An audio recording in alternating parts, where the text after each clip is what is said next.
Hey everybody out there, this is Yolanda putting my thoughts out there for you to hear.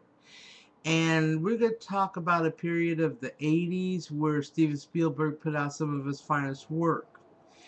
Now, of course, this is before Schindler's List, but we're concentrating on the 80s at this particular point. In the 80s, Spielberg released the three best Indiana Jones films there. I refuse to acknowledge the fourth. That sucked on so many levels. But in addition to the Indiana Jones films, he also released The Color Purple, he also released Empire of the Sun, and he was also behind Poltergeist. But there's one film out there that he put out there that may not have been well received by some people, but I happen to love it, and that was released in 1989 called Always. And you have Richard Dreyfuss playing Pete. He's a firefighter, area firefighting, but not forest fires.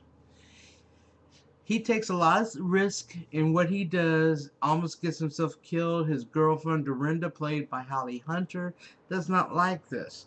So she's trying to encourage him to stop doing that and risking his life. But unfortunately, while attempting to save his friend, he bites it. Next thing you know, he's in the forest with Hap, played by the legendary and always eternally beautiful Audrey Hepburn. And she's telling him that what you need to do is give back. Take his experience as a firefighter and help a young man named Ted, played by Brad Johnson, whose career did not exactly set the world on fire. I mean, the man was in Wild Things 3, which I did see, don't ask. And he also did Super Gator with Kelly McGillis. Oh my God, Kelly McGillis, I just, that's another subject. But anyway, Pete does his best to help Ted. But at the same time, he can't let his love for Dorinda go. And then, of course, in Hollywood fashion, Pete's path crosses into Dorinda. And then there's a little complication too, because Dorinda is still grieving for Pete. But at the same time, Ted, the guy that he's teaching, has feelings for Dorinda. But Dorinda is not willing to move forward. She's still in love with Pete.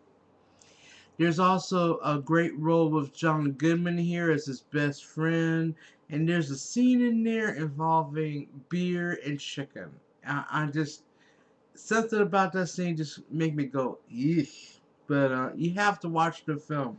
It's great forest fires. I mean, nothing's great about forest fires, but the scenes about the aerial firefighting against the backdrop of the forest fires is absolutely magnificent. And again, it was great to see Audrey Hepburn in her last starring film. A couple of interesting facts. The part of Ted was originally supposed to have Tom Cruise in the role, but Tom Cruise passed. So what would have happened if Tom Cruise had took the role to be Holly Hunter's love interest? Another thing, this was almost not Audrey Hepburn's last film because Sean Connery was considered the part of the Guardian, but apparently he backed out and they gave it to Audrey Hepburn. An interesting fact about that, the particular scene with Audrey Hepburn, she's wearing white, but the backdrop is in the burned forest, so they had to carry her in a stretcher so she couldn't get her clothes dirty with all the soot. And the woman brought her own clothes. So she's, looking at that magnificent dresser. I always loved Audrey Hepburn, just a fashion icon. But anyway, you have to see Always. Again, one of Steven Spielberg's films out there that wasn't as well received as the Indiana Jones films or even The Color Purple. I hope that you do catch it. I hope that you do like it. And one of my favorite songs is in there, Smoke Gets in Your Eyes. It's just used really good in that. And of course, you got John Williams as the collaborator with the music score. Beautiful music. And again, hope you like the film. Have a good day.